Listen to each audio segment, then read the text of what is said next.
How's it going? It's 220 Prepper, and I got a video for you today. So, a lot of people have been asking me, how do I get into prepping? What are the most important things? I don't want to go all the way and try and get some bunker in the woods, but what's some things I can have around the house for prepping? And due to everything that's going on in the world, a lot of people have been asking these questions. You got the pandemic, and you got the special military operation or war in Ukraine, crazy weather, mass shootings, all kinds of craziness is going on right now. People need to know. So in my opinion, here is top 5. I might add a few more at the end, but most important things you need to grab as a prepper. Thing number 1, in my opinion, it's the most important. Water filtration, water. Most important thing, clean water is necessary. Your body is 75% water. You need to replenish that. This here is a Sawyer mini filter. As you can see, it is not very large at all. The filter itself is only that size. But water filtration, clean water, so important. It's absolutely necessary. Moving on. Thing number 2, which is just as necessary, if not more in some cases, medicines. So I got a bottle of Tylenol, Neosporin, but you got to go past this. You also need things like, to stop the bleeding, tourniquets, gauze.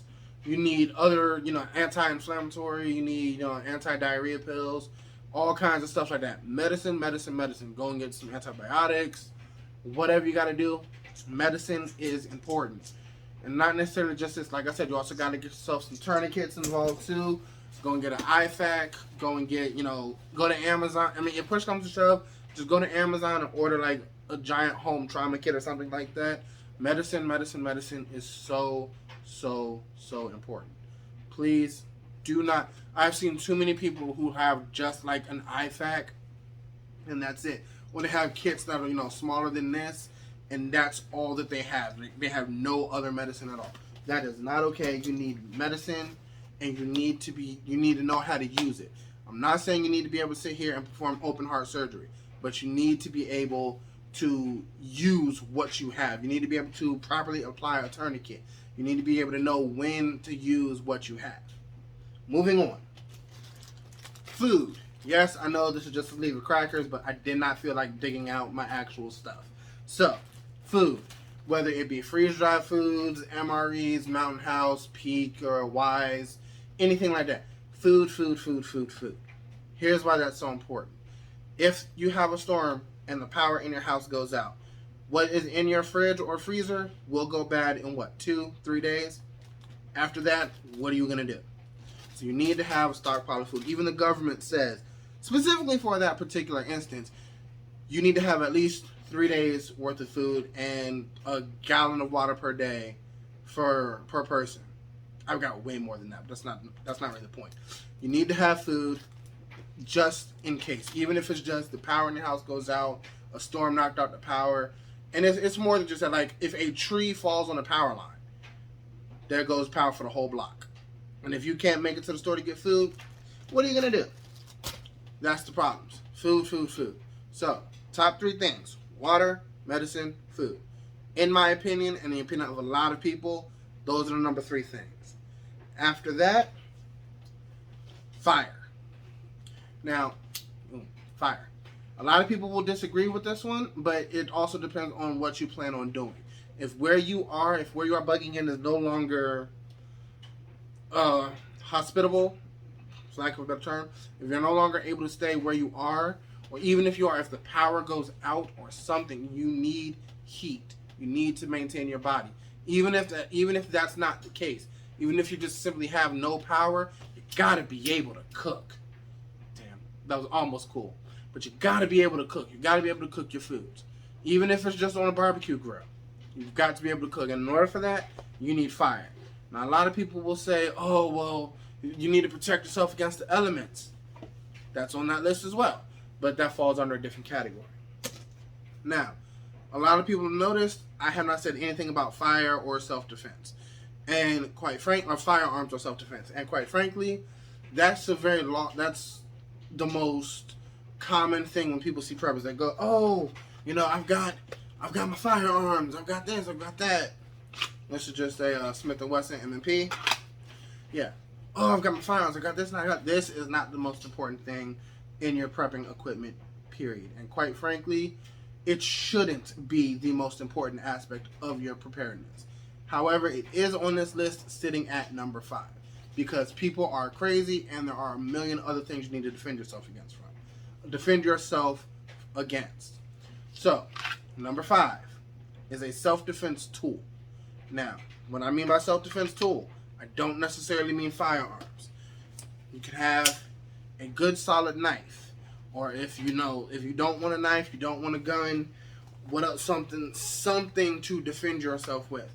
I've got 1,000,001 different weapons around my house I can use at any point in time. I've got everything from machetes to a battle axe. Maybe one day, if y'all want, let me know if y'all want to see a full self-defense video on different weapons and things like that. Let me know if y'all want that. But that is what you need, and I'll put that at number 5. It is the least important of the top 5 because, quite frankly, in all 100% honesty, this and this will save your life in an apocalyptic scenario, in a shit hit the fan scenario, or as Canadian preppers likes to say, when the shizzy hits the fizzy. These, and I cannot stress this enough, these will save your life 1,000 times more than these. Period.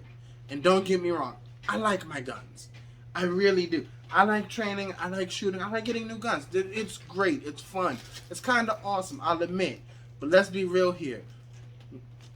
These are so much more important. I can do a lot with my firearms. I can hunt. I can defend myself. I get that. But if I drink water that has been tainted and I don't know if it's bacteria, chemicals, any kind of shit like that in the water, and I don't know, I am KO'd in the worst possible way. Dysentery? Come on now. I mean, let's be real here. Tylenol, painkillers, fever reducers, all kinds of stuff like that. And like I said, I got the Neosporin here.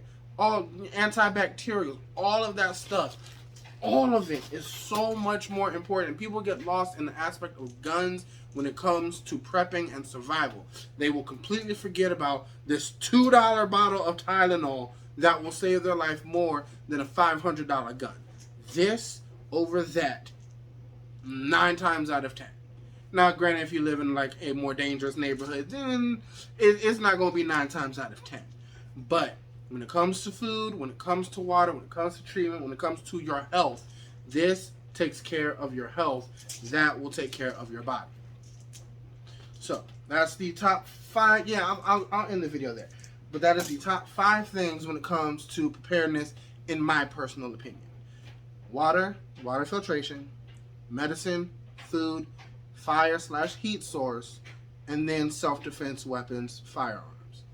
So, yeah, that's all I got for now. Like, comment, subscribe. If you feel I missed anything out, if you feel that I was wrong in there, by all means, comment on the video and let me know. But it's 220 Prepper, and I am signing out.